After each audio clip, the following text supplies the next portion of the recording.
پاکستانی افواج کا جو پرسیپشن ہے، تاثر ہے اور اس کی کریڈبلٹی ہے، وہ بہت زیادہ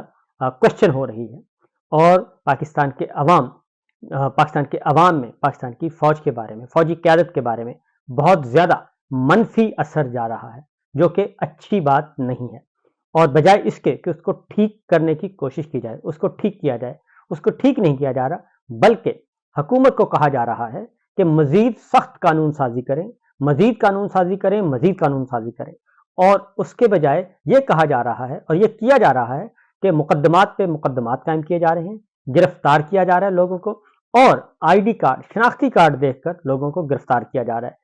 اور اس وقت ٹارگٹ جو ہے وہ پختون کمیونٹی ہے، ہمارے پٹھان بھائی ہیں، پختون بھائی، جنہوں نے پچھلے 40 سال سے اپنی قربانیاں دی ہیں، اور خاص طور پہ پچھلے 22 سالوں سے دہشت گردی کے خلاف جنگ میں سب سے زیادہ قربانیاں ہماری پختون بیلٹ نے دی ہے، پختون بھائیوں نے دی ہے، ان علاقوں میں بسنے والے ہمارے پاکستانیوں نے دی ہیں، اور انہوں نے اپنا جان، مال، آبرو سب کچھ قربان کر دیا۔ انہوں نے اپنا گھر بار افواج پاکستان کے حوالے کیا، ٹروپس کے حوالے کیا، خالی کر دیا،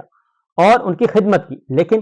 ان خدمت کے صلے میں ان کو اس وقت کیا دیا جا رہا ہے؟ شناختی کارڈ دیکھ کر ان سے پوچھا جاتا ہے کہ آپ پختون ہیں، اور پوچھ کے ان کو گرفتار کر دیا جاتا ہے، اور غریب آدمیوں کو گرفتار کیا جا رہا ہے۔ یہ ایک خطرناک صورتحال ہے، الارمنگ سچویشن ہے۔ تو اس کے بجائے کہ اس میں اصلاح کی جائے، بلکہ مزید جو ہے وہ گرفتاریاں کرنے کی کوشش کی جا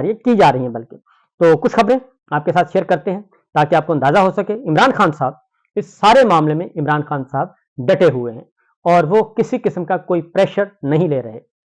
اور اب یہ جو حدت اور شدت ہے، اور کچھ نہ کچھ چیزیں سمجھ آنا شروع ہو گئی ہیں، ہماری دوسری جو ایک جعلی نظام اس وقت قائم ہوا ہے ان کو بھی بہت اچھی طرح یہ باتیں سمجھ آنا شروع ہو گئی ہیں، لیکن کیا اس سے کوئی بہتری آئے گی؟ یہ ہے اصل سوال۔ تو بہرحال آج عمران خان صاحب نے جی ایک باقاعدہ طور پہ آج ان سے ملاقات بھی ہوئی ہے، علیمہ خان صاحبہ کی اور دیگر رہنماؤں کی۔ آج ان کی جو ملاقات ہوئی وہ 60 سے 70 جو پاکستان تحریک انصاف کے رہنما تھے ان سے ملاقات ہوئی، جن میں شیخ رشید صاحب بھی شامل تھے، راجہ بشارت صاحب بھی شامل تھے، باقی بھی شامل تھے، اور یہ پہلی دفعہ کافی عرصے کے بعد فواد چوہدری صاحب، بہت طویل عرصے کے بعد ان سے ملاقات ان کی ہوئی ہے عمران خان صاحب کے ساتھ۔ تو اس ملاقات میں وہ حشاش بشاش نظر آئے، اور انہوں نے خاص طور پہ یہ میسج دیا ہے کہ ابھی گھبرانے کا وقت ہمارا نہیں ہے، ہم اپنی قربانیاں دے رہے ہیں، عوام بھی قربانیاں دے رہے ہیں، اور ہم اتنی جلدی نہ ہی ان کا پیچھا چھوڑیں گے، نہ ہی ہم ہار مانیں گے۔ ہوا یہ ہے کہ کل فرد جرم عائد کی گئی اڈیالہ جیل میں، اور 9 مئی کے حوالے سے GHQ حملہ کیس میں فرد جرم عائد کی گئی، اور فرد جرم عائد کرنے کے بعد ہوتا تو یہ کہ ملزمان کو پریشان ہونا چاہیے، لیکن سب نے خدا کا شکر ادا کیا، اور علیمہ خان صاحب نے بھی باہر آ کے کہا کہ اللہ کا شکر ہے کہ فرد جرم عائد ہو گئی، اور اب فرد جرم عائد ہونے کے بعد اب ان پہ ہے کہ اب آپ یہ گواہیاں لے کے آئیں گے کہ کون سی ان کے پاس شہادتیں ہیں، کون سی گواہی ہیں جو یہ لے کے آئیں گے، کیونکہ ان کے پاس کچھ بھی نہیں ہے، ساری کی ساری CCTV فوٹیجز وہ چوری ہو گئی، یا ضائع کر دی گئی، یا غائب کر دی گئی، ہو چکا ہے۔ اور اس کے ساتھ ساتھ جو گواہیاں سپریم کورٹ تک، اور جو شہادتیں سپریم کورٹ تک مسترد ہو چکی ہیں، وہی شہادتیں یہاں لگائی گئی ہیں۔ بہرحال اب ہوا یہ کہ فرد جرم عائد ہو گیا ہے، اب کیس ٹرائل ہوگا اور معاملہ ختم ہونے کی طرف جائے گا، ورنہ تو 1.5 سال سے اس کو لٹکایا ہوا تھا اور بلیک میل کیا جا رہا تھا 9 مئی کر کے۔ ہوا یہ کہ جیسے ہی فرد جرم عائد کی گئی تو وہاں پہ جو رہنما تھے جو کہ ضمانتوں پر تھے ان کو گرفتار کر لیا گیا، اور اس میں عمر ایوب صاحب بھی شامل ہیں، لیڈر آف اپوزیشن، راجہ بشارت صاحب، اور سابق وزیر قانون احمد ناصر چٹھا جو کہ PTI پنجاب کے صدر ہیں، ان کو بھی گرفتار کر لیا گیا۔ 5 رہنما جو ہیں وہ گرفتار کر لیا گیا اڈیالہ جیل کے اندر ہی،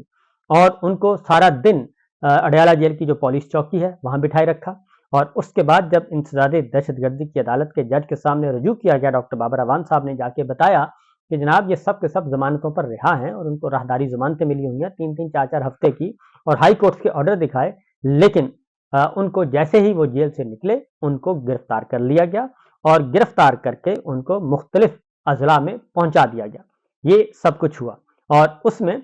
پولیس جو آئی وہ اٹک اور حسن ابدال کے مقدمات لے کر آئی، عمر ایوب، راجہ بشارت، احمد ناصر چٹھا کی گرفتاری اس میں ڈال دی گئی، راجہ ماجد اور عظیم ملک کی تھانہ دھمیال کے مقدمے میں گرفتاری ڈال دی گئی، اور اس طریقے سے ان کو وہاں سے لے گئے، اور ان کا بنیادی مقصد ان گرفتاریوں کا صرف ایک ہے، اور وہ یہ ہے کہ عمران خان صاحب اور پاکستان تحریک انصاف جو اسلام آباد میں قتل عام ہوا ہے اس کے خلاف آواز نہ اٹھائیں، اور ان آوازوں کو دبانے کے لیے اب مزید قانون سازیاں، مزید جھوٹے مقدمے قائم کیے جا رہے ہیں جو کہ قابل قبول کسی بھی صورت میں کسی کو بھی نہیں ہے۔ اس لیے عمران خان صاحب نے جو آج گفتگو کی اس میں بھی انہوں نے کہا، اپنے کارکنان کے نام پیغام بھی دیا ہے، اپنے رہنماؤں کو بھی کہا ہے کہ گھبرانے کی ضرورت نہیں ہے، گھبرانے کا وقت ان کا ہے جو غیر آئینی، غیر قانونی اقدامات کر رہے ہیں اور جو ہمارے زخمی بھی کرتے ہیں، گولیاں بھی چلاتے ہیں، اور پھر زخمیوں کے گھروں پہ جا کر ان کو دھمکیاں بھی دیتے ہیں اور یہ کہتے ہیں کہ خبردار اگر آپ نے کہیں جا کر یہ بات کرنے کی کوشش کی تو لہٰذا زخمی گھروں میں دبک کر بیٹھے ہیں، زخمیوں کے جو اہل خانہ ہیں، فیملیز ہیں، ان کو ڈرایا دھمکایا جا رہا ہے، اور جو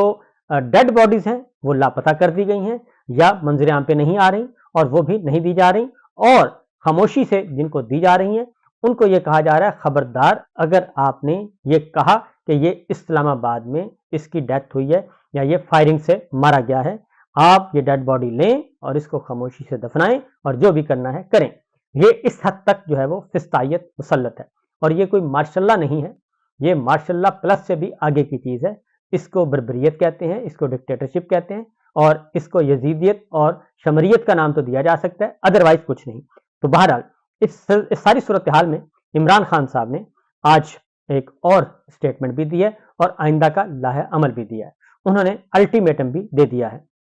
عمران خان صاحب نے کہا ہے کہ ملک میں ڈکٹیٹرشپ قائم ہو چکی ہے، ریاستی دہشت گردی کے نتیجے میں نہتے سیاسی کارکنان پہ گولیاں برسائی گئیں اور پرامن سیاسی کارکنان کو شہید کیا گیا، ہمارے سینکڑوں کارکن لاپتہ ہیں، سپریم کورٹ کو اب اس کا نوٹس لے کر اپنا آئینی کردار ادا کرنا چاہیے۔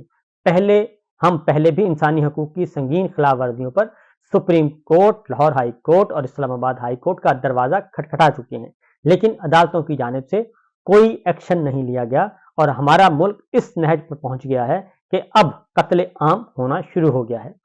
عمران خان صاحب نے کہا کہ ہم 13 دسمبر کو پشاور میں شہداء کو خراج عقیدت پیش کرنے کے لیے عظیم الشان اجتماع منعقد کریں گے۔ اس اجتماع میں اپوزیشن کی سیاسی جماعتوں کو شرکت کی دعوت بھی دی جائے گی۔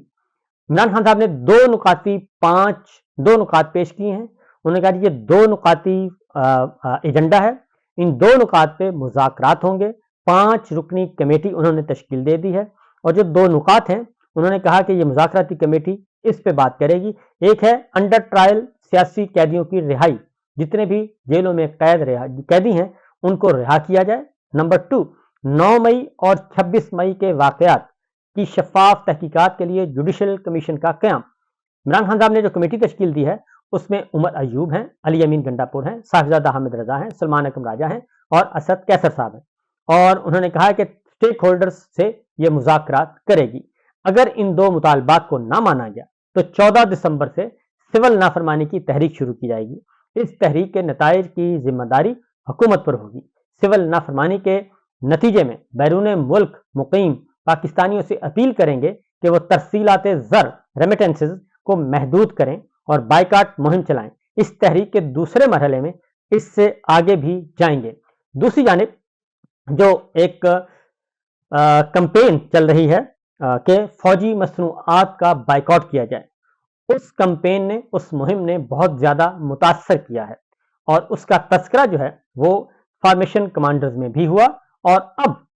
اس کا تذکرہ جو ہے وہ کاؤنٹر نیریٹو بھی آنا شروع ہو گیا ہے، کیونکہ متعدد جرنلسٹ، متعدد دانشور جو ہیں وہ اس سلسلے میں میدان میں آئے ہیں، اور ایک تو ریٹائرڈ بریگیڈیئرز کے اسٹیٹمنٹ بھی آئے ہیں کہ یہ کام نہ کیا جائے۔ لیکن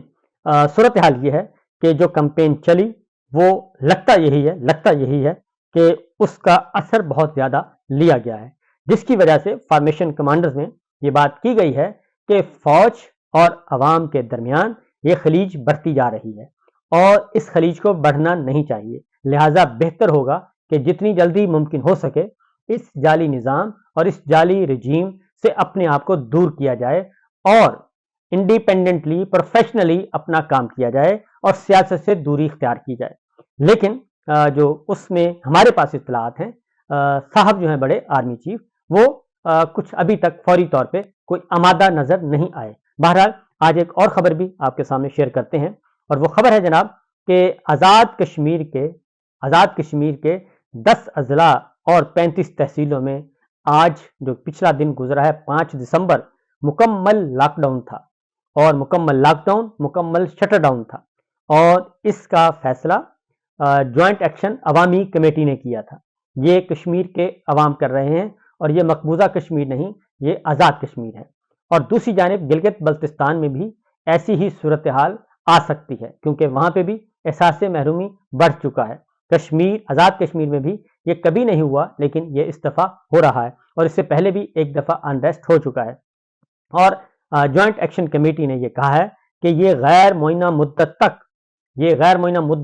یہ ہڑتال جاری رہے گی، اور نہ کوئی دکان کھلے گی، نہ کوئی سڑک گاڑی پر آئے گی۔ یہ اتنی سخت ہے کہ آپ تصور نہیں کر سکتے یہ ہڑتال کی کال۔ تو چیزیں جو ہیں وہ بالکل ایکسٹریم پوزیشن پہ جا رہی ہیں، اور ناقابل واپسی پوائنٹ آف نو ریٹرن تک پہنچی ہوئی ہیں۔ لیکن دیکھنا یہ ہے کہ ہمارے جو حکمران ہیں وہ